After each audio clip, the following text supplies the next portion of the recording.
Between the road, between the road.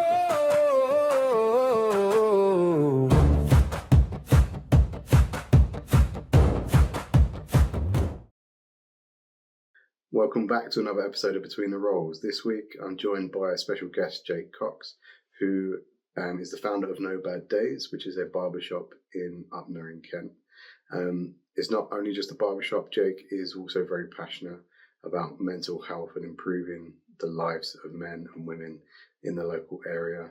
The chat that we had, we spoke all about that, all about him getting into barbering, his previous life experiences, traveling the UK and America with a band, exploring his own sort of mental health, his roles as a dad and as a son, some of his own sort of family struggles, and what he wants to achieve in the future. It's a really, really good chat, and I really, really hope you enjoy this week's episode. Cheers.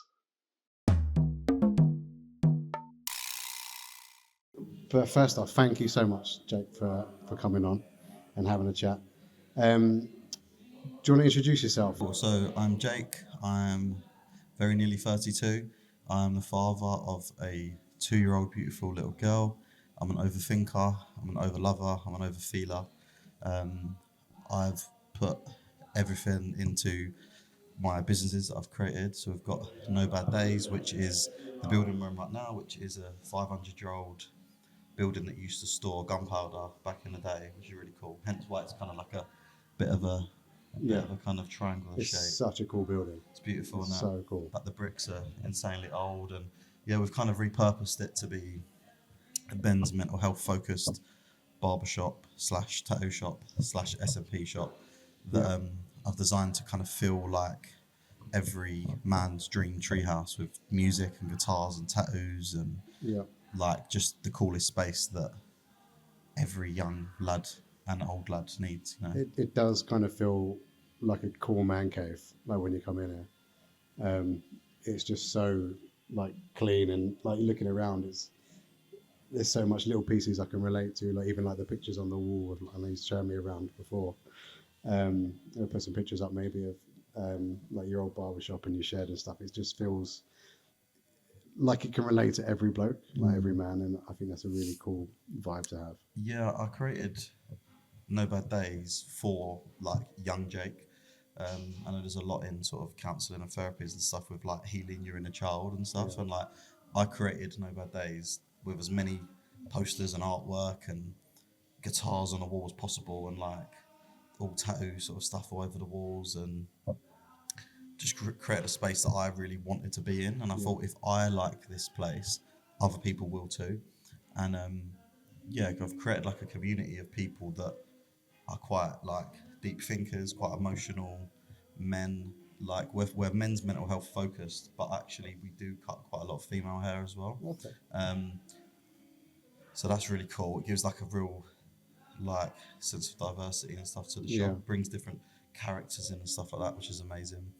We've got the tattoo studio upstairs in the shop, which is amazing. We have Lee, who's like a traditional tattoo artist, and then just behind him in a private section is Sean, who runs Peaky Hairlines, and he can give people like their confidence back with giving them a new lease of life with like a hairline. If people that are sort of receding, or people that may have like alopecia and things like that. So I want No Bad Days to feel like a bit of a one-shop stop where you can come to kind of like walk in. You could leave with a hairline or an amazing beard or a tattoo. Just you leave feeling better than when you walked in. You know, like inclusive. It's like you're inclusive. 100%, man. Yeah. So I started No Bad Days. That was in lockdown, and a really tough time for me. It was same as everybody. Like 2020. Had to stop cutting hair when I worked in a factory for a long time in like a warehouse because we weren't allowed to cut hair. And then from there started No Bad Days in my dad's shed. Knew that I wanted it to be focused on mental health. I think I always had this vision that cutting hair and tattooing and things like that, they're very kind of like mundane service giving jobs. I don't see them really any different than like a plumber, an electrician, a painter, a decorator. But if you can just add a bit of kindness in what you do, you can change the world. If everyone has other people's mental health in mind and their own, I think we can be so much more open as a nation. Yeah. What got you into barbering in the first place? There was always a seed of love for barbering. With my nan used to tell me stories of my great granddad who was in the war, and he got his leg shot off in the war. So he got captured by the Germans. Wow. So he got his leg shot. He sort of fell into this bunker, and the Germans sort of come over the top of him, and he showed a cross on like his necklace. Yeah. And they like captured him. He got let go. Obviously, eventually war finished and stuff. And then he decided to become a barber because he had one leg. Yeah. So he's known as this like one-legged barber with this peg leg. Like you could hear him coming down the road. Like, and he then went and opened salons and barber shops like up and down the country. Wow. No one then took that on from him, even though he had. Guess how many kids he had? This is mental. Go on. It's Have- got to be. Have one guess. It's got to be double figures, and He's Irish. Oh, well, it's got to be 69 kids. 69 Which is an kids. insane number to stop at as well, right? But yeah, it's on like Google and stuff. His name's Michael Fenlon. I've got all the articles and stuff at home.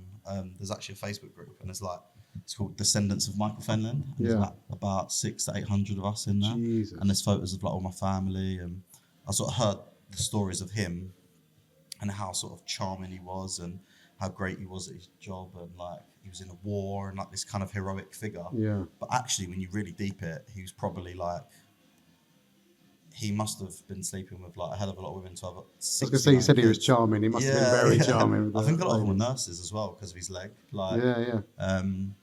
so yeah, Wow. like I mean, he's probably spreading his seed a hell of a lot, but he was seen as this kind of like bit of a heroic figure for me Yeah. growing up. And I tried to get into barbering a lot when I was younger, but my love for music sort of took over, and everything else got ditched when I started picking up a guitar and touring and stuff like that. I toured all of the UK and into Europe with my band, and then No Bad Day sort of came after that. But I think I had to take that break from barbering to like go and find who I was, and I've done some traveling, I've done some like tours and made loads of albums and stuff, and then come back to barbering and like really got into it seriously Yeah.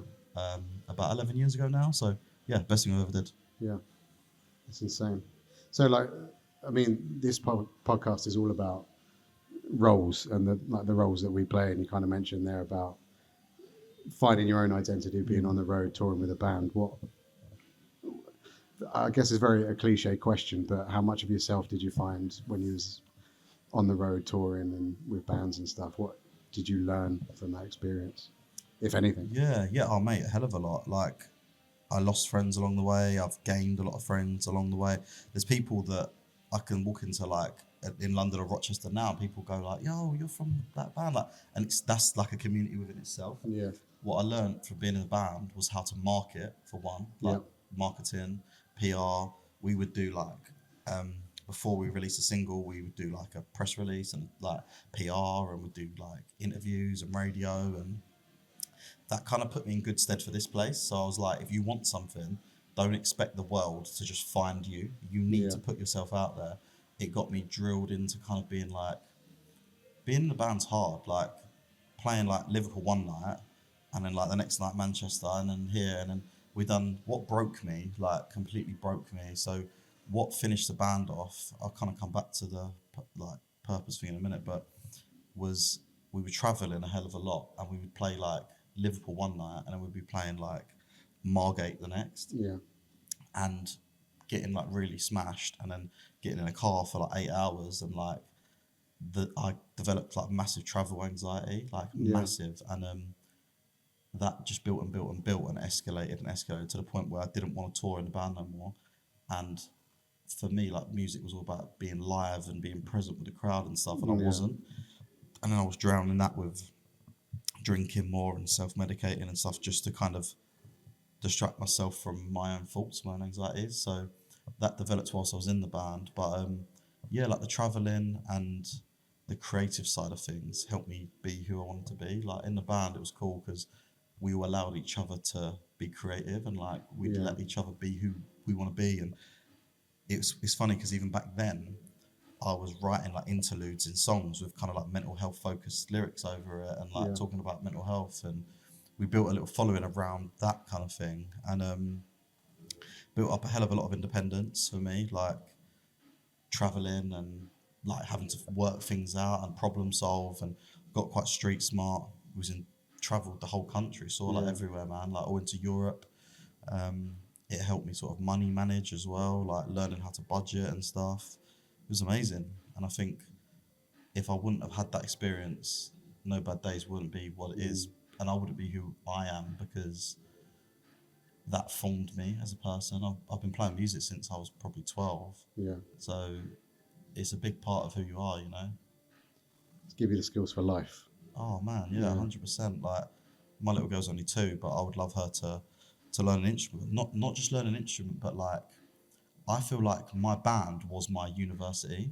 Like people have university experience, you know, when they're like, oh, you need to go off and cook your pot noodles and like find yourself and like go out and get drunk. Whereas all my mates went off to uni.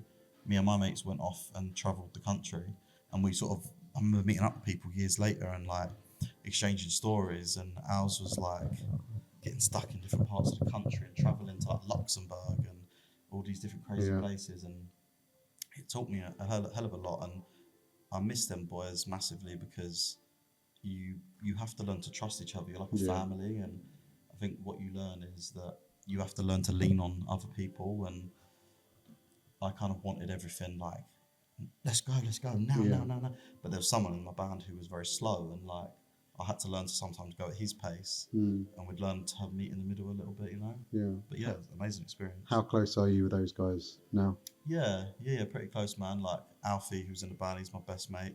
We still see each other a lot. We like rely on each other a lot.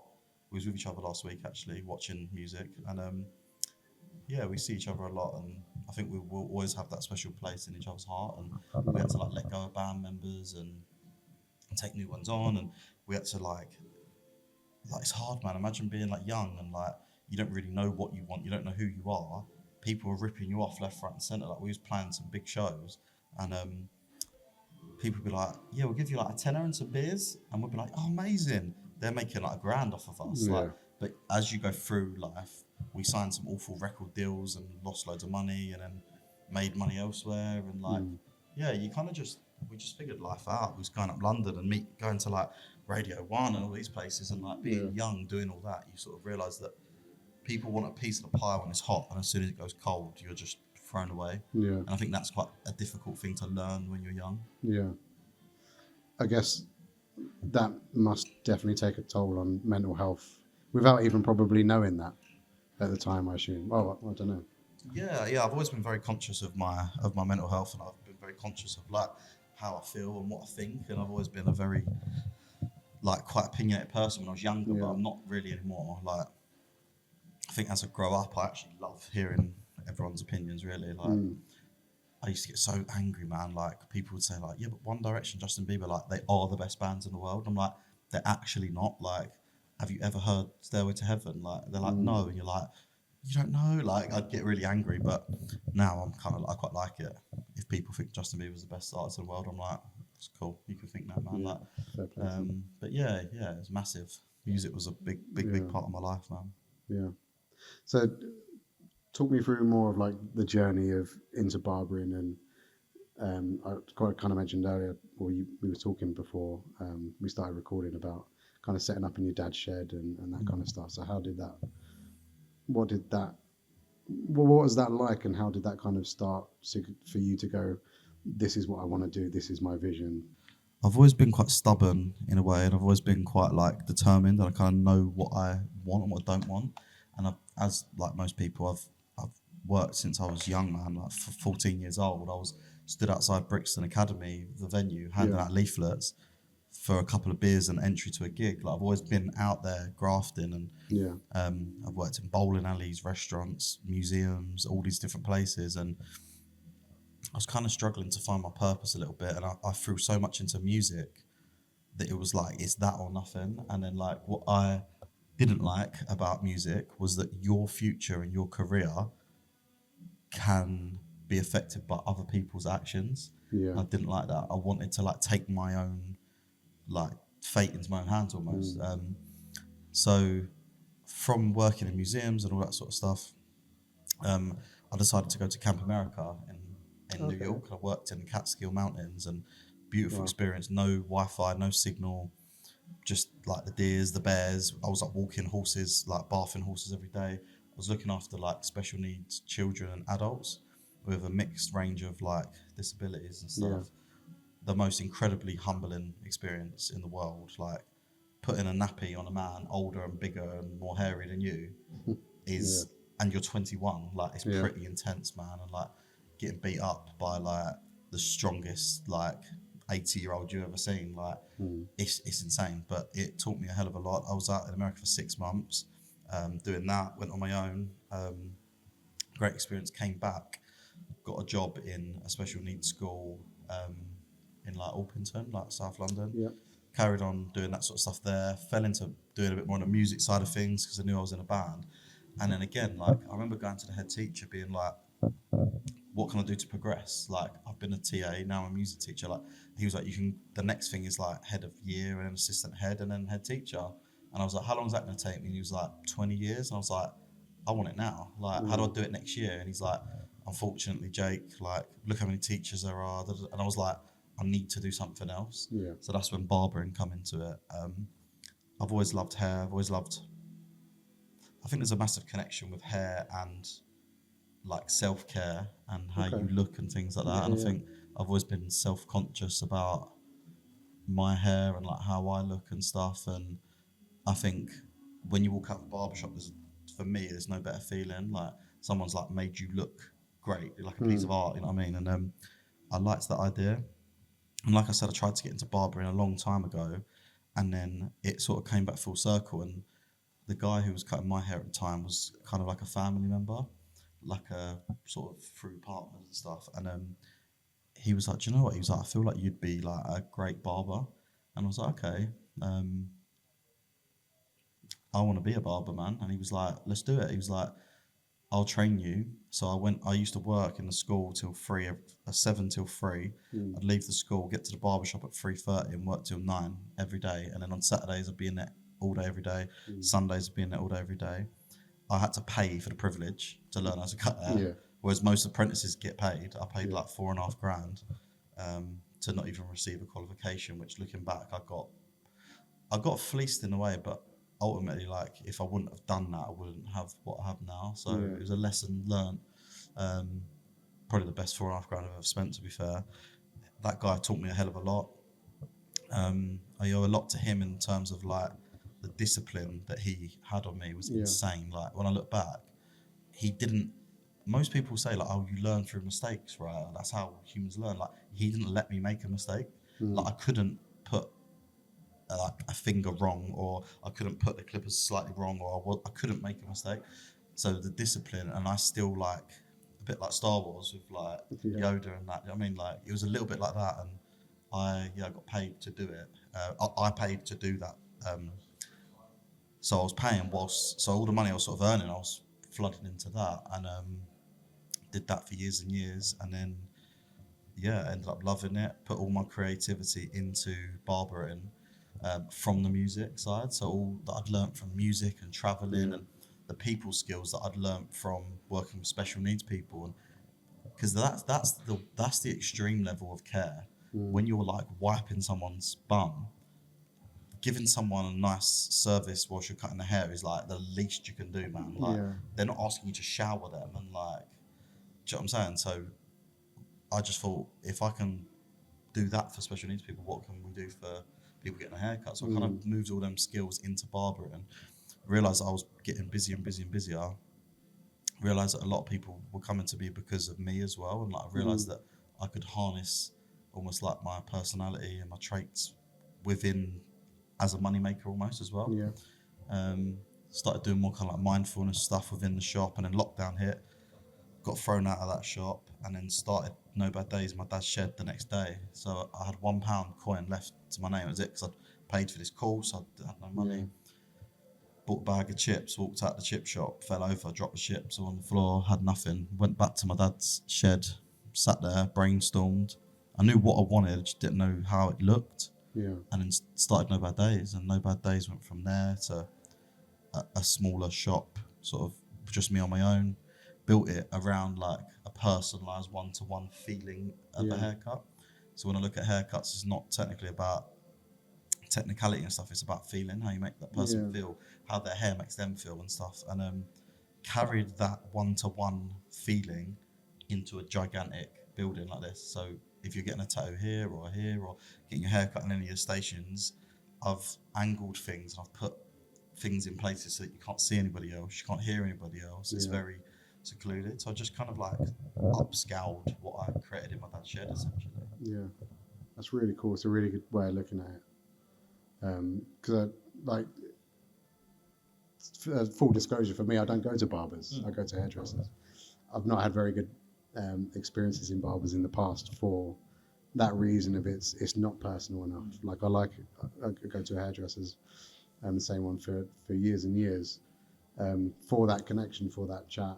I remember going into a barber's once when my hairdresser was away and I needed a haircut, and it was so impersonal. It was so just get the job done and you're out kind of thing. But yeah, like you said, I imagine you have those regulars that come to you more than they probably regularly should. Yeah, 100%, man. And that connection. Yeah, and that's what we do here. Is we aim to all the customers we have here. We all know their faces. Whether you're Luke's customer, Connor's, mine, anybody's, Lee's, Sean's, tattooist, we're like a big family. Like everyone says hello to each other. And the biggest part of this business model that I've taught everyone that works here is the consultation is absolutely key. Little things that other barbers don't do, don't put the cape on straight away. Move around to the front of the person. Don't talk to them through the mirror and say, "Yo, what we doing today, man? Would you like my recommendation? What are you after?" And a lot of people say, "Oh, I don't know. Just do whatever." And then the people that say they don't know what they want are the people that actually know what they want more than anybody. Yeah. So what I do is in the consultation, you break it down. So, do you like your sideburns? Do you like them long? Do you want them connected into your beard? As it gets higher, do you want it to slightly gradually get longer, or do you want it to be more tucked in? Do you want this bit to be more rounded or more heavy? The top, do you want inch by inch by inch? And actually, they'll tell you if you ask the right questions. Yeah. With your fringe, where do you want it when it's dry? Where do you want it when it's wet? Do you want your crown short? Do you want it tapered? Do you want sharp lines? In barbering, in any service, I think, but there's never too many questions. And if people are like, "Bloody hell, mate! I've never been asked this amount of questions," and I'm like, "This is the point. You're doing a good job. This is the point." But also, you only have to do that once. So then a lot of people go, "Oh, you've nailed it," and then they come in next time and say, "Same as last time," and you don't have to have that whole shebang again. We wash your hair if you want your hair washed. We don't if you don't want that. When you're in here, it's an appointment only as well, so you get an allocated amount of time. Within that time, we're yours essentially. You can do what you want. We can talk about what you want. We can, if you want little bits done to your hair. There's nothing's too much. So we kind of want to change the way barbering is done, not just sort of There's a great quote that I love, and I always repeat it to the boys all the time, my barbers, and it's that barbering's not about the hair you take off, it's about the hair you leave on. Yeah. And I love that because so many people think that it's about just whipping hair, that you go to the barbers to remove hair, but it's not about what you leave on the floor. It's not about what gets left on the floor. It's about what gets left on their head. And when I heard that quote, it stuck with me for such a long time. And I think it's a great way of thinking, man. Yeah, that's great. So when guys and girls, as you said, when they come to see you, what do they talk about in the chair? What are your experiences like in terms of how deep do guys go? We know that men's mental health is always a big topic. Men don't tend to talk very much or to talk deeply enough. So in this kind of setting, what's your experience with how much or how quickly kind of men open up and chat to you about stuff? It's different, person to person. Obviously, as you know, as a counsellor and stuff, people have got, it's a Shrek quote, but people have got layers. Do you know what I mean? You have to dig deep, and I've always loved doing that. And it's a blessing and a curse, but I've always been quite good at peeling people's layers back quite quick. And I think I do that by just creating space for them to talk.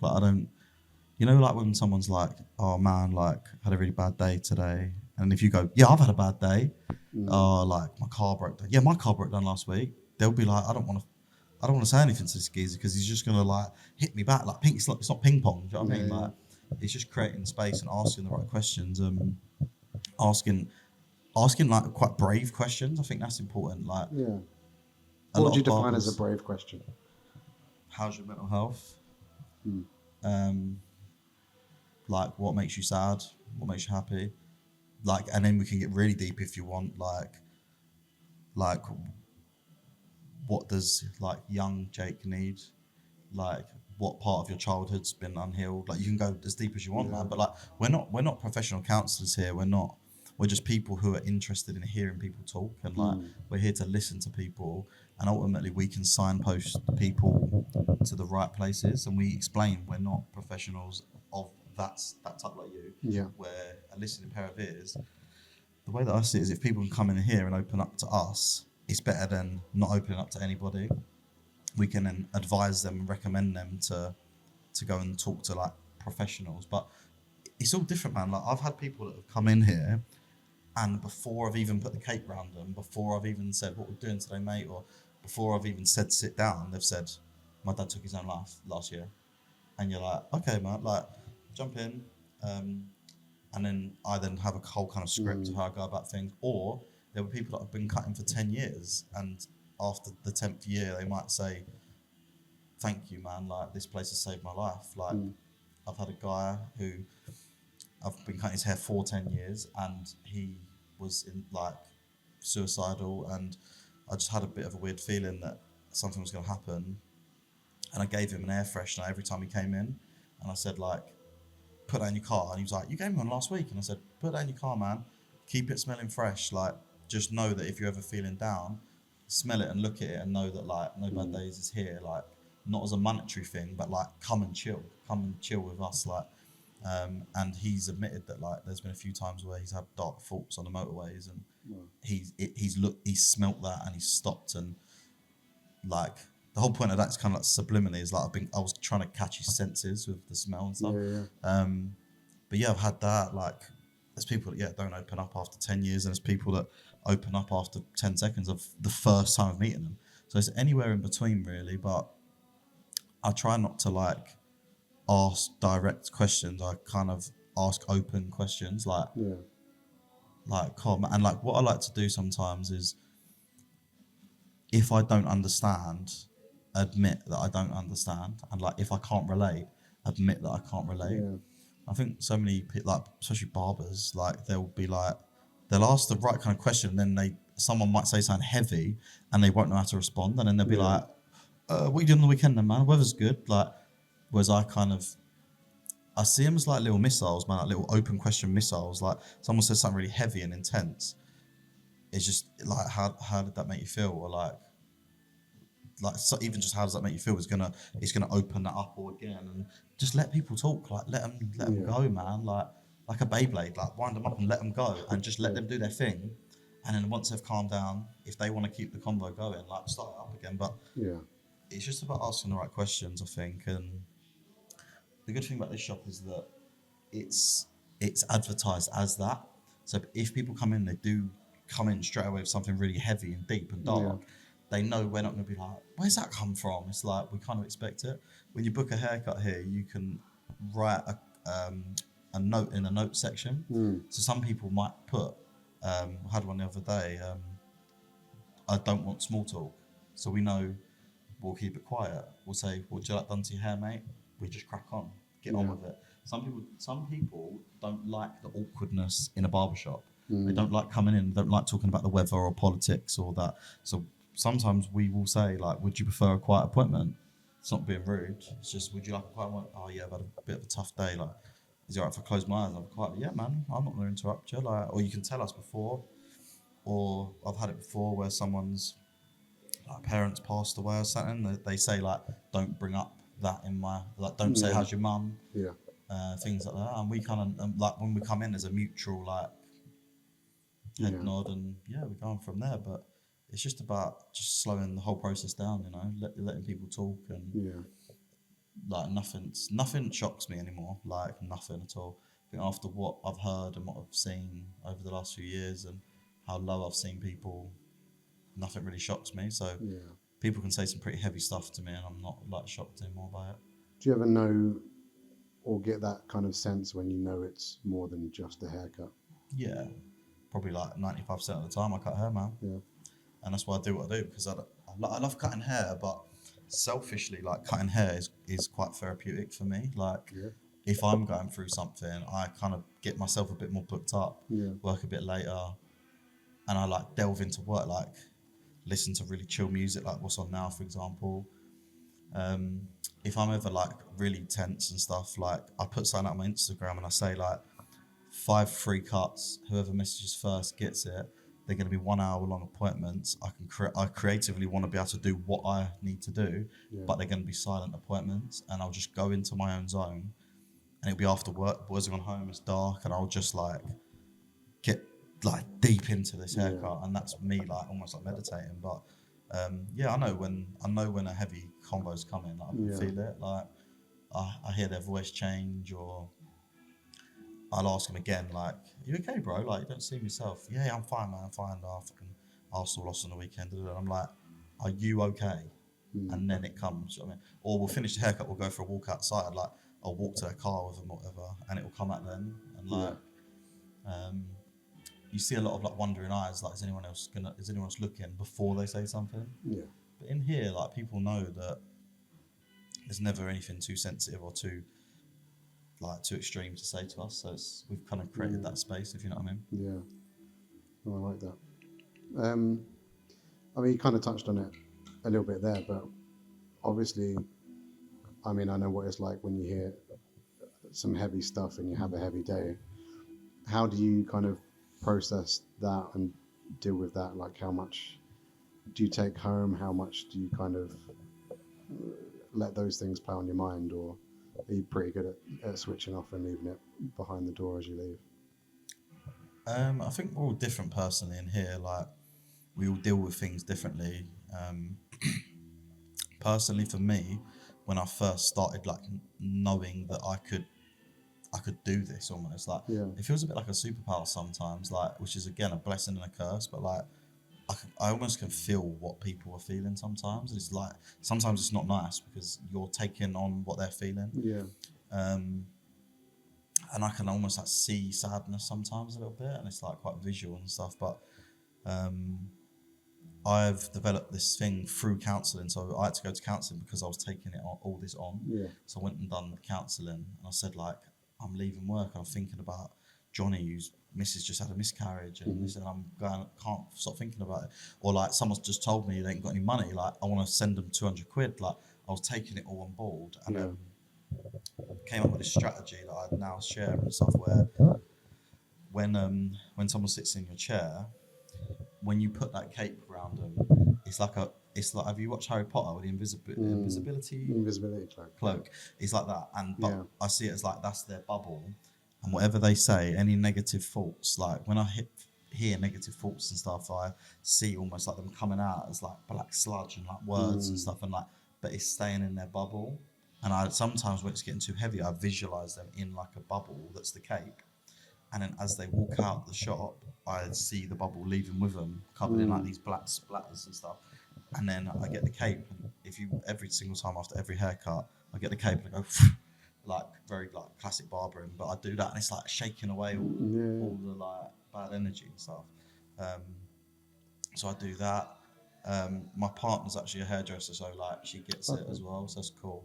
Yeah. And then obviously between us boys here, like we keep things pretty confidential about customers. Yeah. But like generically, we say like, because the boys have, Connor's been here for over a year, Luke's been here for 6 months, and they might sometimes come to me and be like, how would you deal with this? I've just been told this, like, and most of the time it's just be brave, like don't veer away from it. If they're telling you, just be brave, and even just say like, well, why did you think that? Or like, how did that make you feel? Like simple responses, and just keep it open, just keep going, like, don't stop it, don't be scared to talk about really hard things. And I think I've always loved doing that. I've always loved hard conversations, but I know the boys deal with it slightly different. Connor's partner's actually a hairdresser as well, so Okay, yeah. she understands. Yeah.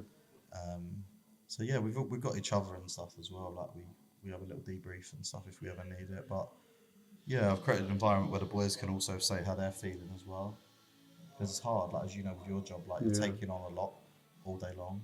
But the difference is with my job to your job is that we might have like, say we do 15 haircuts a day, 6 of them, no one wants to talk about mental health. They want to talk about the Premier League or they want to talk about boxing, and that's fine. Like that's absolutely cool. But then some people might come in and say, "Oh, mate, like don't know any local councils around here. Like I feel like crap, mate." Or, do you know what I mean? Like Yeah. that comes up, and sometimes it might be like a 30-second snippet in that whole haircut, but it still happens. But yeah, we all sort of deal with it in different ways, really. Yeah. It's good that you've got each other here to kind of lean on. It must have been quite hard doing it on your own to start with. Very, very, very hard, mate. Yeah, it was very hard. Again, I'm quite visual and stuff, and I always like light incense and have like the doors open all the time and have music going, and I try and like in where I used to be, my dad's shed and in my little shop. Yeah. It was very small, so like I felt like all this energy and this bad stuff was like trapped, and I had to, in between every client, if it was cold, like open a window, light an incense, like try and get rid of it. Refresh the Yeah, environment. and Yeah, it's sometimes such a I weird, get home and I feel like my clothes have got it on, and I'm like I have separate clothes to work and put them in the wash and stuff. And like the thing is, being a barber, you're always reminded you're a barber because you're covered in hair. So like you've always got like little imprints of people on you. You know what I mean? So yeah, it's a blessing and a curse, this job. It is great, but like it does take its toll on you as well. So, just kind of slight tangent, I guess. So you've created a CIC with No Bad Days. Do you want to just explain what that is, where your vision's going for that, what it is that you want to achieve? So No Bad Days is the engine. This is the easiest way I can explain it. No Bad Days is the engine where it's the physical building where people can come and get a haircut, you can come and talk about your mental health if you want to, you can come and get an amazing tattoo, walk out of a hairline, come in and have some drinks or whatever, like have a good time. We do like live music in here. We're going to do pop-up like vinyl shops, things like that. Like this is the hub where we do everything. And the direction we're going is the No Bad Days project. So the No Bad Days project doesn't move if the engine's not fueled, and the way we fuel it is this business. Yeah. But the No Bad Days project is a CIC, which is a community interest company. And what that is we're legally tied in to reinvest 65% of our profits back into the company. Yeah. And you have to spend that on community-based projects and like mental health stuff, and or whatever it is. Like if you're a football club, you have to invest in the football club and stuff. But here, like we're working with Medway Council quite closely. Yep. So we've just put a big plan together for the next 12 months. So we'll be doing a load of like homeless haircuts, bringing down haircuts for homeless. With Stuart, who's actually an MBE, who I interviewed last week here, one of the best guys in the world. I actually just went and cut hair with him at West Ham, which is amazing. Like last week, we're going to do like mental health training days. So there's a charity we use called the 12th Man. They've been down twice before. They're amazing, absolutely incredible guys. And you can leave with like a mental health England first aid sort of certificate. Yeah, cool. So we trained 12 service givers about 3 months ago, and they all left with an award, like a certificate. All the boys in here have done one before. We've had them done a few times, but we want to do like a few of them, like bigger and better. We want to get some more training personally, like in-house as well, because things change all the time, so we just want to keep up to date with it. There's an idea where I want to like have these like tokens, and I'm going to hide them around Medway at like all the landmarks, and it's going to be like a pass it forward. So do you know anybody who like could do with a chat and a trim and like make himself look fresh? Give this to somebody. This is worth 40 quid. But all of that's funded by the council and the CIC. So all the stuff to do with mental health, the training. We're going to do a thing called Pints and Ponytails, where we teach dads how to do little girls' hair. Like all of that is going to be what's done by the CIC. But No Bad Days is the base. It's the shop. It's base camp. You know, we can do all the training here. We're lucky enough to have this beautiful building. But the direction we're going and like our values and stuff is very much like directed by the CIC. And yeah, it means we got a lot more help from like councils and governments and stuff to do stuff. And it's really nice, man, because I used to donate 10% of profits from this shop to Mind. Yep. And now 10% of the profits from this whole shop goes into our own CIC. Yeah. And we get to choose where that money goes. So Yeah. if someone might know somebody, we could say, oh, we've got this thing at the minute, like, do you know anybody in your family or anything that you think could do with like a bit of a smile, you know, like a bit of a freshen up, a bit of a smile, like here's a voucher, you can't redeem this, this is a pass it on scheme, and it's literally zero profit, like it's not to make money, that's just the direction we're going in. That's why we want to do what we're doing, because I want this to be here in 100 years. Yeah. I don't want it to be a pop-up thing. I want the company's been going now for probably 6 years roughly. Yeah. And I want it to be going on for another 600 years. I want like my legacy to be left to like my children, and people carry it on, and like No Bad Days to almost feel like a phrase, but like a way of life as well. Like that it's not just like, do you remember that barbershop? It's like you see people out in our t-shirts, and like it's like a boys club, like boys get tattoos. So that, like similar to that, but that's just very much like a physical side of it. We want this to be like we're a gang in here. Impact, Yeah, like emotional, mental impact. Yeah, that's it, man. Like we do merchandise and hair products and things like that, and it's all to sort of give back, but it's like a community sort of thing. Everyone that comes in here, we're all like-minded people. Yeah, that's great.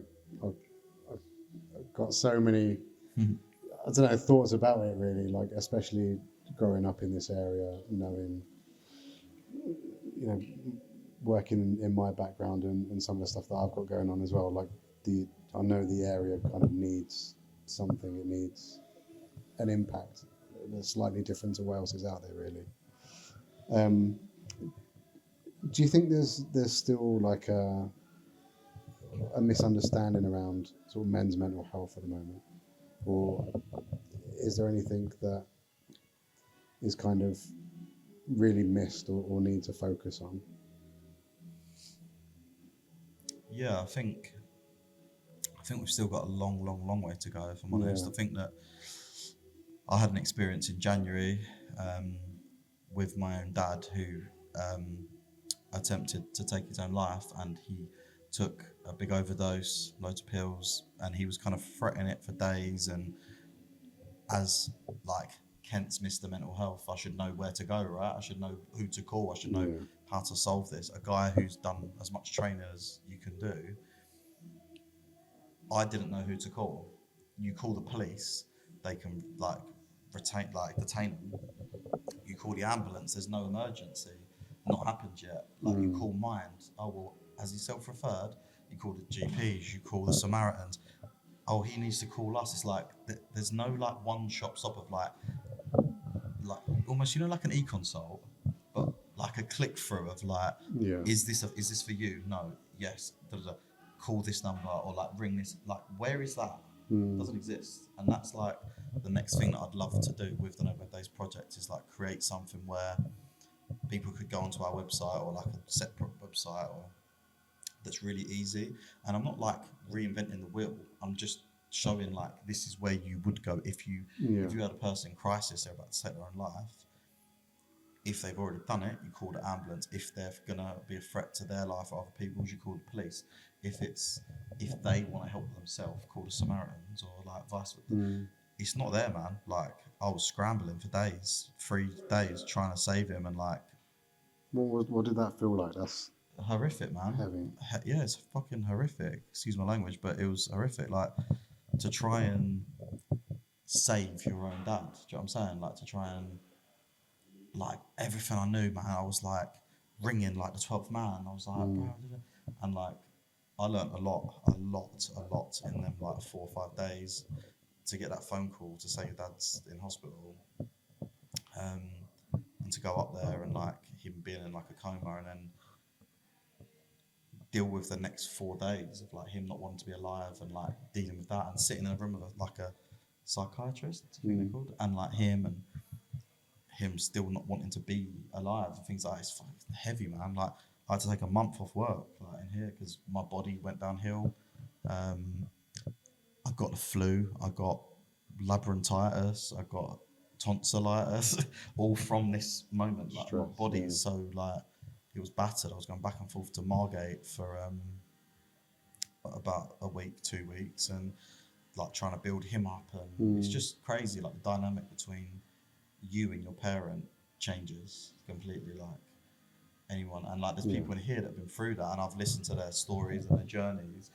And what's quite nice is that when I come back and like people be like, mate, where you been? Like, we've missed you. Like, and then there's some people that I would be like, I wouldn't say because I wasn't ready. Like, I didn't want it to be like public knowledge. Yeah. And then some people that was like, oh, could I? They'd be like, where have you been today? And I'd be like, oh, it's quite sensitive, but like obviously I know you've been through this.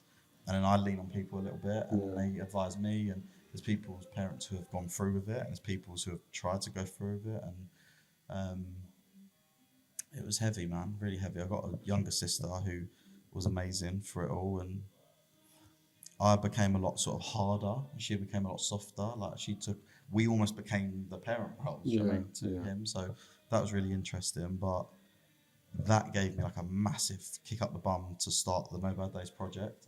And like, I want posters in every football club toilet. I want posters in every school toilet that if your parents are going through this or you're going through this when you're older, I'm doing like loads more like assemblies and stuff. And like, it's become like a mission now, like to do this. You know what I mean, like, I thought I knew about mental health.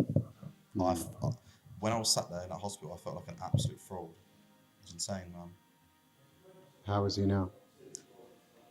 Better, but like different.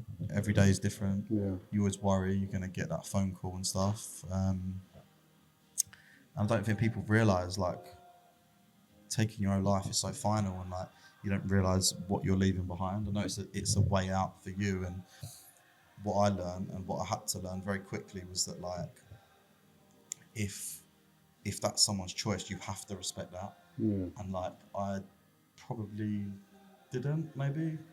Like there was always reasons why he shouldn't and why he should still be here, but like it was almost when I sort of gave up trying to convince him that, I don't know, it's weird. I spoke to the 12th man about it, like the guy there, and he said this is going to sound strange, Jake, but like how would you feel if your dad got diagnosed with cancer like before any of this happened? And I was like, yeah, awful. And he was like, you'd probably wake up every day thinking your dad's got cancer, right? And you could die of cancer, like. And I'm like, yeah. And he was like, what happens in a year? And I was like, yeah, I'd still be sad, but like it gets quieter. And he was like, what happens in 3 years? And I was like, yeah, you learn to live with it. And he was like, your dad is suicidal, and you will learn to live with it. And if someone's got cancer, they could die tomorrow, they could die next year. Like it's the unknown, but unfortunately, that's what comes with sort of being an adult, right? Like you learn that it's not always sunshine. Yeah. I think there's something to be said about being a child in that relationship. I don't think it matters how old you are. I think when you're around your parents, you always regress back to that, being that child. And I think even as a child, that's such a hard and heavy load to carry, knowing that your dad is that. And, you know, I think naturally children grow up thinking that their parents are superheroes. And I think that moment where, the veil is lifted and you realise that they're not, I think it's a whole different reality. Yeah, I mean, there's that book, isn't there?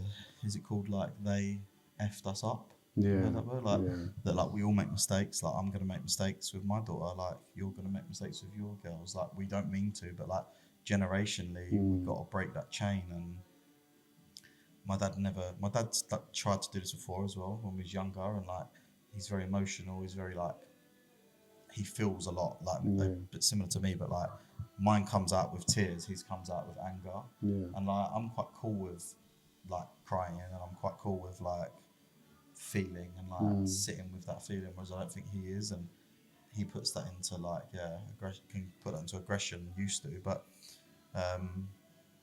it's strange, man. Like but sitting in that hospital, and the psychiatrist, like, tell your dad how you feel. Tell him. I turned into like the dad, like, how dare you do this? How dare, like, telling your own father off is completely changes that whole setup between you two, and like constantly checking on him and like asking you to bring him drinks and food.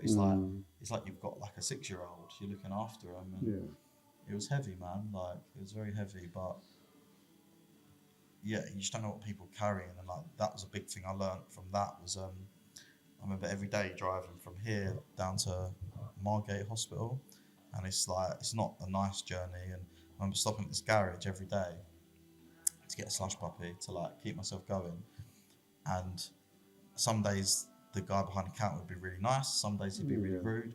And I remember thinking, like, when he'd be really rude, I'd be thinking like, you ain't got a clue what I'm going through right now. Like, but also, why would he? Like, how would he? Like, he doesn't care. Like, he doesn't. Equally, you don't know what he's going through. I don't know what he's going through, but like, you get this like, how dare you? Like, do you know what I mean? Like, but actually, that individual comes in every day. You alright, mate? Can I grab a slushie?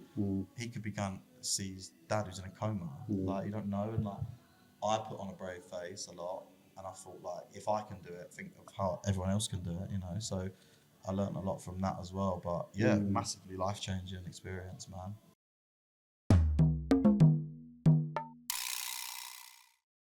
How did all of that with your dad? How did that?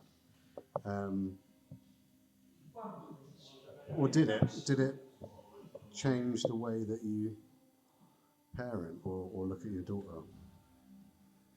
I think I always have, though. Like, I've always known the flaws in my parents. Okay. And I've always known who I didn't want to be and who I did want to be, and I've always known what sort of dad I wanted to be. And like, even before I had kids, I've always adored kids, man. Like, always. And yeah, I've always knew who I wanted to be and what I wanted to be. And there was traits of my mum and dad that I've like tried to pick up, and traits that I've like tried to bury. And ultimately, like, we are our parents, right? Like, however much we try and deny it, we are our parents, for good and for bad. So it's, that moment didn't make me parent differently, but what it did do was it made me prioritize my daughter's needs. So when I was driving back and forth, and I'm not with my little girl's mum, and I had to keep saying to her, like, oh, can you look after May because I've got to go to the hospital again. And it got to a point, and I was like, no, like, my daughter needs her dad. I know you need your son, but right now you've had me 100%. I need to give my daughter 15% of me. Like, she needs a dad as well. And I remember seeing her after like 2 weeks and being like, like, it was emotional, man. But yeah, she needs her dad too, and it made me like really prioritize. If he was like, oh, can you pick me up and drop me to this hospital, or do this or do that? And if I was busy doing something with my daughter, I would say no. I need to prioritize this right now, and I think that's really important. And I think that's something I never really knew how to do. I was always a bit of a yes man, and I think I learned how to be like, right now, no, my daughter needs me. And even I took that, I guess, into even like work. Like, oh, please stay late, mate. I need a trim. I've got a wedding the next day. Oh yeah, like, I'm gonna prioritize that over my daughter needing me before she goes. Kids go to bed early, right? So like, we finish work, and then you've got a small window with them. So like, go and lap it up and enjoy it and have fun and throw them around the bedroom and like play music and sing and dance and cry, and like that person will get their hair cut somewhere else. That person will have another session with another therapist somewhere else. That person, that little child, like, when you look at the like lifespan, that it means more to them, and it's bigger than an hour with a customer that needs a haircut, you know. So yeah, I guess it's made me learn to prioritize my time, which is a cool lesson to learn, really. But I didn't really know how to do that before. I suppose all of that experience and being as self-aware as you are, I guess really helps. When, I don't know, have you always been that kind of self-aware in terms of prioritizing time and knowing, I guess, where your energy needs to be? Like, obviously owning this, being a father, being a son, being a brother, um, where, well, I don't know. I don't really know what the question is, but where is that balance for you if you struggle to find that balance, or do you think there's a long way to go for that? I think we've all got a long way to go, man. I literally don't think a single person on this planet's got it figured out. Like, Yeah. I honestly don't believe that. And I even think people like Jeff Bezos are winging it, man. Like, I don't care what he says. I don't care what Elon Musk says. You don't know. They're just winging it. Like, we're all winging it, and we're just trying to get through each day without someone going, I got ya. You don't know what you're doing, do you? I got ya. Like, we're all doing that. And I think the quicker we all admit that, the better the world to be. But yeah, I've learned how to prioritize things a bit better and spend time with like my partner and like enjoy time with us and like time for me. That's important. Like, sometimes we have to say no to everybody, and I say, I'm really sorry, I can't do that tonight. And like Christmas this year is a good example. Like, I went to my nan's and like I spent a couple of hours there, and I was like, I think I'm done. Like, I'm checking out. And usually I would have been like, you have to stay there till the end. And you have to do what you should do. And I was like, I need to preserve all the stuff around my dad had sort of just happened. I think it was, I can't remember the timeline, so off the scale, but I learned to be like, no, I need to go home and like recharge myself. And I get lost in music a lot. That helps me recharge, like to get lost in an album. But yeah, I've slowly learned, and one thing I have learned is that like the work will always be there. The emails ain't gonna go nowhere. The text ain't going nowhere. Put your phone away. Like, if your kid has to keep saying to you, "Put your phone down, daddy. Put your phone down, daddy," that's already too many two times. Like, it's so easy for us to switch off and and be like lost in your phone, you know. But if you do that forever, like, it actually hit me the other day a little bit, right? So I'm very conscious of like not being on my phone around my little girl. Like, I'm very, very conscious of that.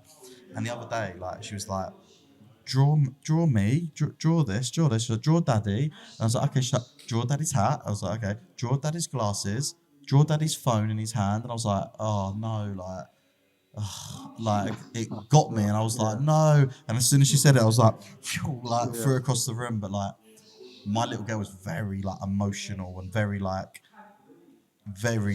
emotionally intelligent, and like she knows how to get my attention. She knows how to hold it. She knows how to make me laugh, and she's 2, and she knows how to be cheeky. She knows how to tell jokes. Like, was having a little cry the other day actually on the bed, like happy cry, singing songs and stuff. I get emotional talking about that actually. And she was like, Daddy, you're crying. And I was like, it's okay. I was like, I'm happy. Like, I love you. And she was like, but you're sad. I was like, I'm not sad. I'm happy. Like, and it's just, I just want to like educate her and like the youth that like you can cry for happiness. You know, this is happy tears now, but you can do that, and like you don't have to run to the toilet and cry. Like, cry in front of everyone, man, and like let them see your tears. Like, it's strength. Do you know what I mean? Like, I've always believed that like every tear is like a little bit of trauma, like leaving your body.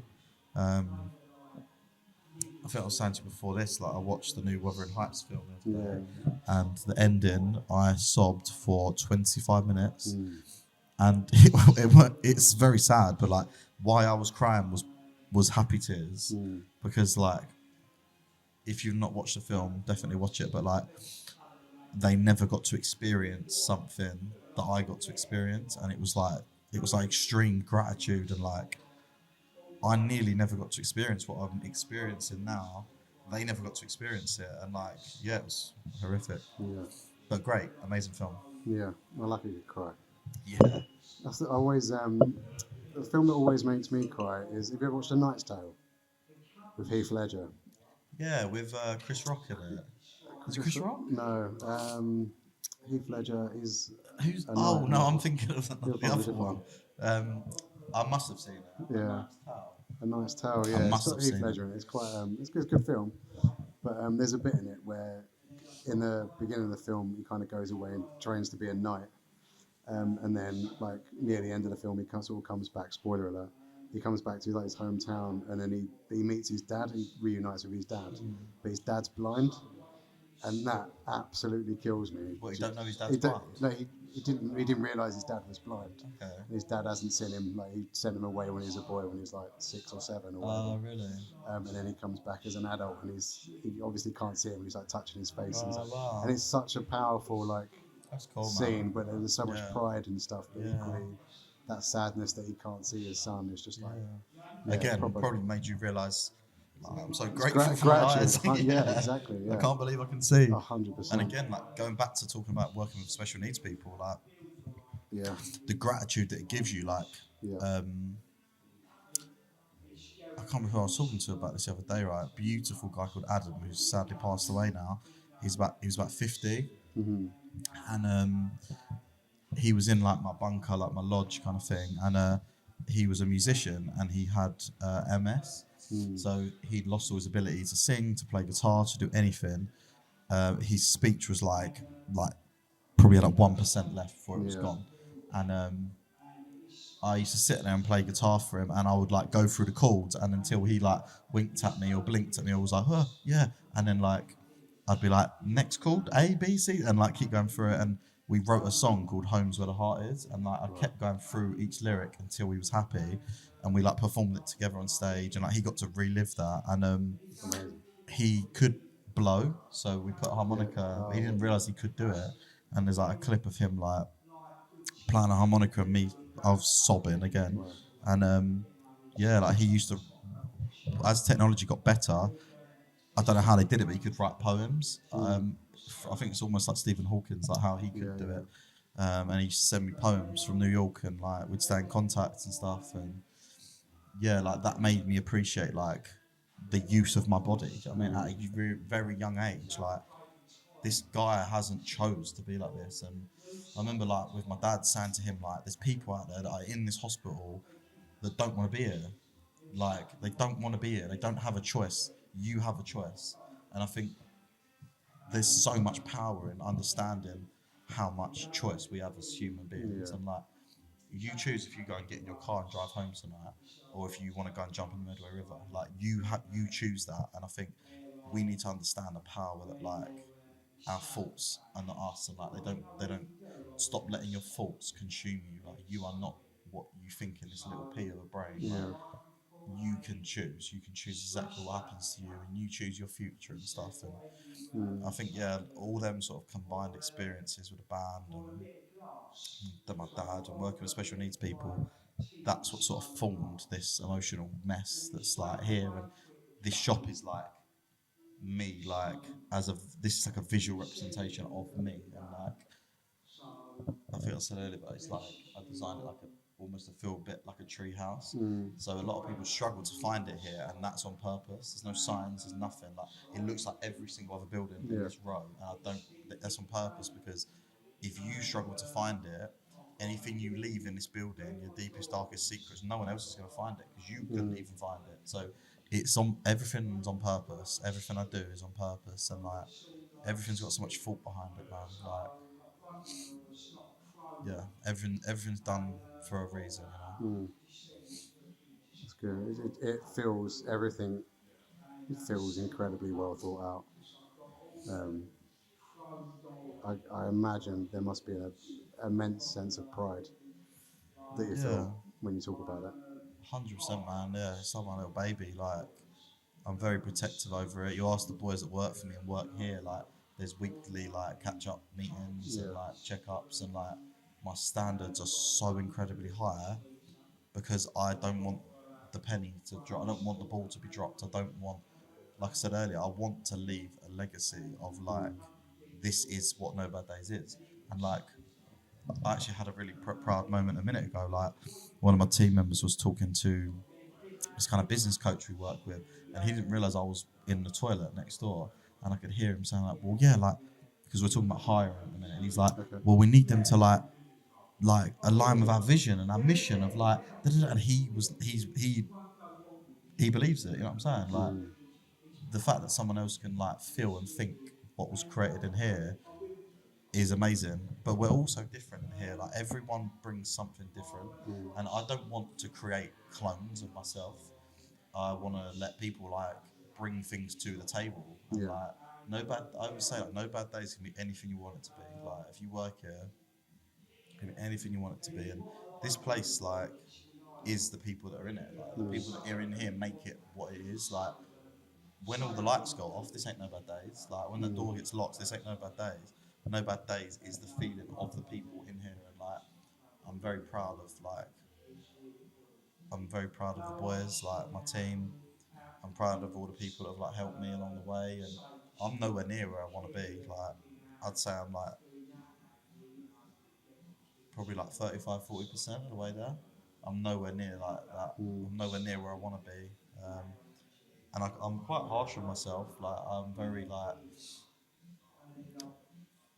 I need to get this. This needs to be sign written. The doors need to be painted with some flowers.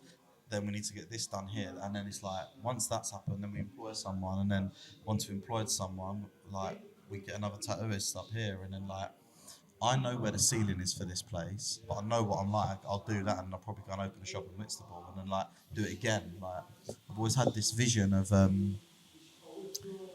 getting this place to exactly where I want it to be, so No Bad Days can be like replicated and almost like franchised, almost like people buy into this vision of No Bad Days, and then I want to go down to like a seaside town, buy a beach hut facing the sea, open a barber shop in there, call it something completely different. No one knows who I am. Rebrand it, nothing to do with tattoos or music or anything. Say it's like I don't know, like Tokyo themed or some Yeah. stuff like that, and start fresh. And I'm brand new. No one knows who I am. No one knows what this is. No one knows No Bad Days, and just do it all again. Start it again from the beginning, and all that I've learned, I feel like doing that, and then starting something else, do it again and again and again. Like I love that cringy phrase of like it's not about the destination, it's about the journey. Like, Yeah. I love the journey and the chase and the excitement, the chase and stuff. You know, I think it's what keeps me alive, man. If I'm honest. Certainly sounds like you got the drive to do it.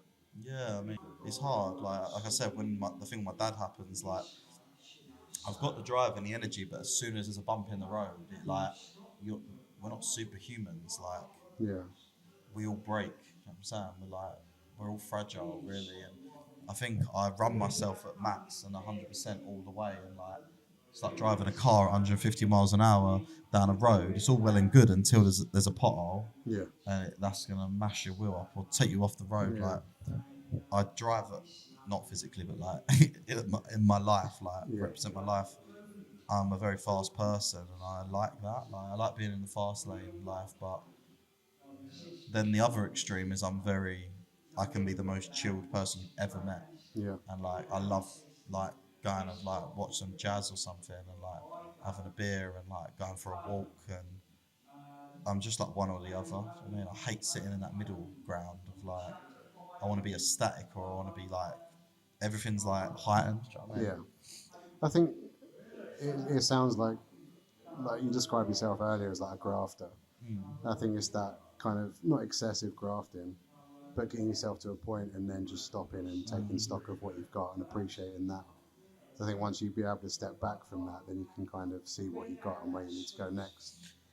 Yeah, I remember the day we opened the doors here. We did a party, like an opening party, and I was so busy. Like I was working in my other shop whilst building this on my own, literally like painting, decorating everything on my own. I was in it till silly o'clock at night, and yeah, it was crazy. And like I got 3 members of staff, I got tattooists, and I was like, let's go, go, go, go. And then there was a moment, and I always had this weird fear of being in here on my own. I don't know why. I was like, I think because I knew it would hit me, and I was like, I can't stop yet. I've got to keep going and keep going. And I kept doing it and building it. And then it was a day of the opening party. We all got here at like 8:30. Boys went to go grab a coffee, and it just happened that I didn't want to go, or I was doing something, and I walked out, and like a song came on, and I just stood there, and I was like, and just flooded with tears, and I was just like, it's grand, this building's grand, but like I was just like looking up, and I was like, this is all mine, like from a shed to this, and like. And then all of a sudden there was like hundreds of people, like family, all turning up, and loads of footballers came and local musicians and loads of tattoo artists and like just to support the movement. And it was amazing. I got way too drunk, but it was great. And like the next day, like all the cards and the flowers, and felt like I just like got married or something. Like that was amazing. That was a lovely feeling. But yeah, I do. I'm very proud of it.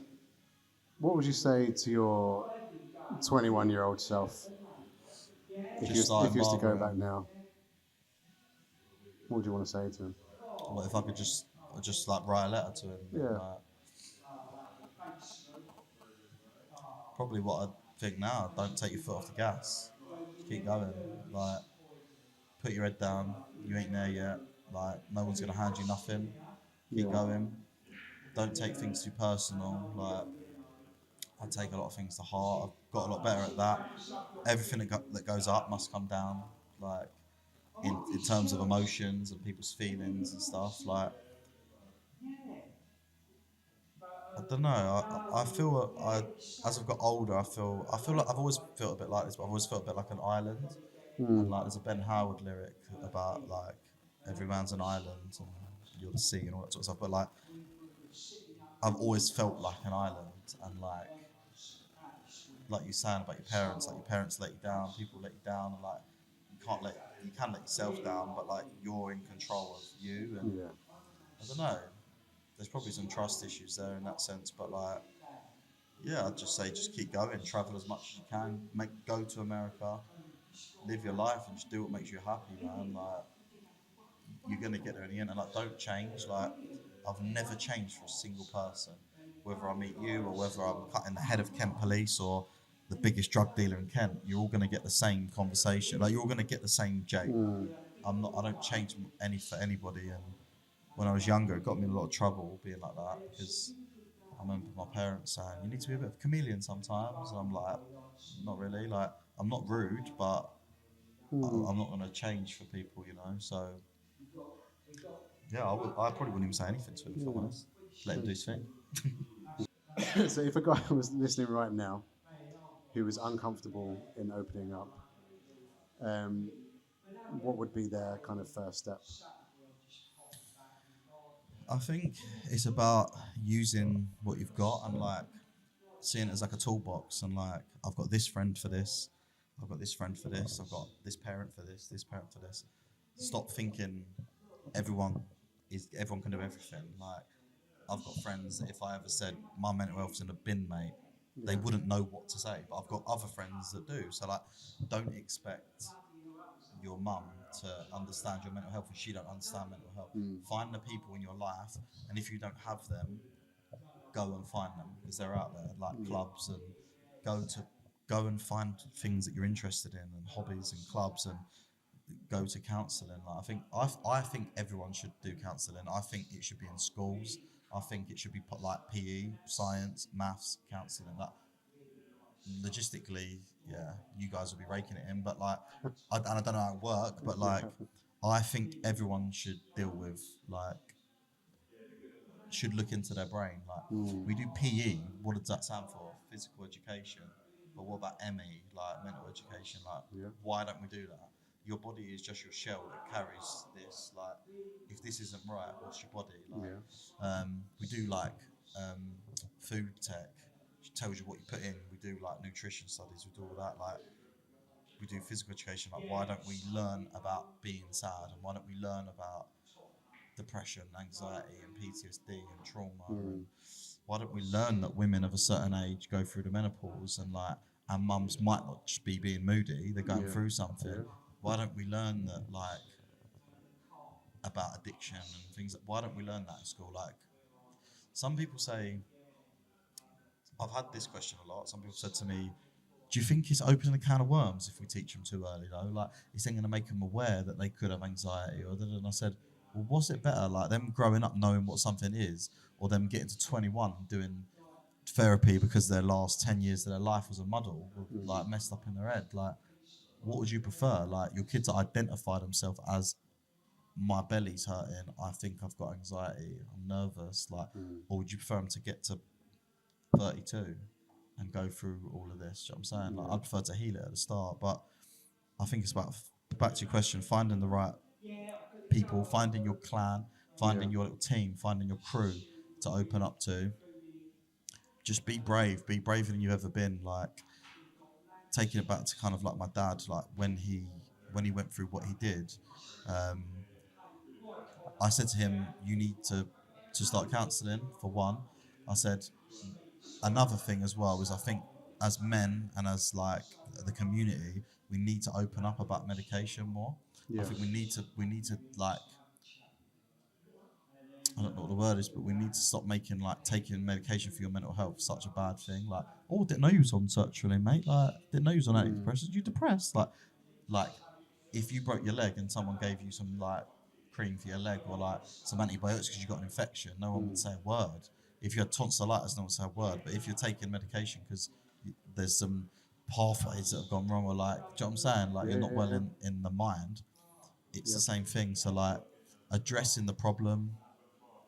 Don't go to the wrong people. Don't ask the right questions to the wrong people. Find the right people to ask the right questions to. Yeah. Don't take everything as gospel, because how you might counsel someone is different.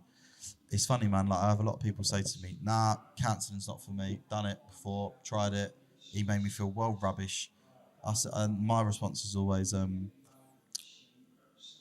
have you tried them new salt and vinegar crisps at the Walkers? Oh, mate, they're jank. I'm like, cool. Are you going to stop eating crisps forever then? Is that it? You done with crisps?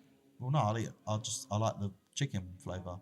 Well, why don't you try another counsellor? Because that might be your chicken flavour counsellor. Like, he might be your salt and vinegar. You might hate him, but you might love the. Do you know what I'm saying? Like, You got to shop around. yeah, shop around. Like, shop we don't all around. wear the same shoes. Like, we like different things and different people and different methods. And I've learnt that over the years. And it's about finding, like, I think for youngsters now and men watching now and stuff, it's about knowing what's out there. Yeah. We've got things like ChatGPT now, which is like insane. Talk to it, open up to it. Where do I go next? What sort of therapies would you recommend me? Like, it'll blow your mind. It'll come back with really intelligent responses, but it's not all fact. So just remember that, like, whatever that says or whatever people say to you, it's all opinion based. Nothing's Yeah. fact. Do you know what I mean? Yeah. So to kind of flip the question around a little bit more, how would you spot someone who's going through something? I think you need to know them. I think you need to know that person, and to know someone, you need to give someone time and space, and you need to get like, another phrase I always love is like, you got to give that person a dance floor. Like, let them have the dance floor and let them do their thing. And like, with your kids, right? Like, if you're with them every day, you don't notice them growing. You don't see them for a week. They're massive, and you can't see the change in someone's mental health unless you like step back and give them space and give them time. So yeah, like, give them space, give them time. For me, it's more like visually, I can see, like, in people's eyes. Like, I feel like if you give someone enough eye contact, you can see how they're feeling. Like, pick up on changes of wording, and but I think if you're invested in that person, you will know. Yeah. You will know. Like, if you've invested your time and your love, your passion, and your energy into that person, you will know. And that's why I love what we do here, because as men, like as a nation of men, we spend more time with our barbers than we do our GPs. So how would a GP know if there's a difference in us? If I went into my GP 3 months ago and I was chirpy and I was singing and dancing, skipping into that surgery, I went back 3 months later and I was like, "You're right, yeah." They literally wouldn't know because they don't know me. The people that are going to spot if you've got early onset signs of ill mental health are the people closest to you. And you need to just be really honest. And if you can't say it, write it, send it as a text, send it as a voice note, write a letter. Yeah. You know what I'm saying? Like, there's lots of different multimedias of getting what you want across. Like Connor, who works here, he's dyslexic, and sometimes he can like stumble on his words, and he finds it really hard to like say how he feels and stuff. And I've been getting him to try and get him to like put himself out there a bit more, like in the world and on social media. And he's got a great story and about his speech impediment and his dyslexia and stuff. And it's really, really inspired me, man. Like, I had a good cry to him the other day, and I was like, you just don't let this stop you, do you, man? Like, you're stuttering for every video. we're all so patient, like in terms of like if we're doing videos and like it's just who he is. And but if he wants to say something, it won't stop him saying it. He'll just do it. And I think that comes with being a bit more mature and growing up and being a bit more like, I don't really care if I start. I don't care if someone laughs at me. Like, I don't care if people think this hat with a fish on silly. Like, I don't care. Like, I think that comes through. But it's finding your way of communicating as well. I think that's really important. Like, finding your best way of communicating. It like some people would be really uncomfortable with this. Like, but they'd be better with us sitting in a car facing forward, or they'd be better in a barber chair where like we're talking through a mirror, or they'd be better like in a pub. Like, find your best way of communicating, find your person to communicate with, find how you want to say it, what you want to say, but ultimately just say it. Like, what I forgot to say a minute ago with my dad was before the thing cut out was when I spoke to him about his mental health, and I said, I think you need to, this is my opinion, I think you need to do counselling. I think you need to go on some light antidepressants to take the edge off of life. I said, from my experience of antidepressants, if you feel 10 out of 10 with anger, 10 out of 10 with emotions, all it does is it doesn't take you to 0, it just takes you to like 8. It just dials you down a bit. The stronger you go, obviously the more it dials you down. But like, oh well, I can't do counselling, Jay, I can't take medication. Like, well, I've lost then, and that's his words. I've lost then, and I think a lot of men still feel like that. I've lost then, and my words to him were, "What are you winning now? Then you're in a hospital bed with a tube up your penis, weeing into a bag. You're full of tablets and alcohol. You had a 1% chance of survival. Is this what winning looks like? Because being on antidepressants and going to counselling, that looks a bit different to you in bed right now. So like, are you sure this is winning or are you losing? Like, and I think a lot of men need to realise that sometimes it is as black and white as that. Like, you're gonna survive or you could die. So like, take it serious, man. Yeah. Just before we wrap up, Jake, thank you so much again for your time today. Is there anything that you're going to take away from this conversation today? Yeah, it's been nice to reflect. This is actually the first time I've been a guest on a podcast, like I've hosted a podcast, and it's interesting, man. On my way here, I was thinking of questions to ask you, and I was like, hold on, it's not that way round. And I was like, make sure you ask him if he's all right, or like if he's been, and I'm like, oh, hang on, like he wants to extract things from me today. So like, my job is so customer focused that like, I came in here with no expectations of what he was going to ask me. I had nothing pre-planned. I had no answers pre-planned. None of these cringy phrases that I've been saying, like little messages, nothing pre-saved in my head. I've just come in with like an open mind, and as you can probably tell, like I'm a complete open book. Like, you ask me a question, I'll tell you the truth. So it's been nice, man, just to get it out there. And I want people to see that like, you can cry on a podcast, you can talk about your parents trying to kill themselves, but you can still have this. Like, you can, I'm not saying I've made it, I'm not Bill Gates, but like, you can have something really cool like this, and you can still suffer with your mental health like I do. Mental health is a journey, and I'm still on that journey. Like, if you think I've got it figured out, I couldn't save my dad from doing what he did. Like, we're not there. You know what I mean? Even like people that you think are professionals at what they do and they should understand it, they're still learning as well. So like, just take it easy, man, on people. But yeah, I think talking about it has like, it's just reflecting, isn't it? Do you know what I mean? On your life and all the stuff you've been through, and like what forms you as a person and stuff. And yeah, it's been great. Thank you for the opportunity, man. Thank you, mate. It's been an absolute pleasure. Thank you. And I hope we chat more later down the line. Beautiful. Yeah, cool. Cheers, mate. Cheers. Me again, thank you for listening to this week's episode. Just a quick one from me. If you like reading all about sort of like mental health, and particularly interested in men's mental health, I have a book out. It's called Between the Roles, Notes on Men and Identity. You can find it on Amazon, and I'll post a link below. Cheers. Thanks for listening to Between the Roles with me, Michael Blown. If you've got any thoughts, feedback, or questions about today's episode, I'd love to hear from you. You can reach me by email at loquicounselling@outlook.com. That's LOQUI counselling@outlook.com. or through my website, www.loquecounselling.co.uk, or on social media at Loque Counselling and Hypnotherapy. If you've enjoyed the conversation, please like, subscribe, and share it with someone who might relate. Take care of yourselves, and I'll see you next time on Between the Roles.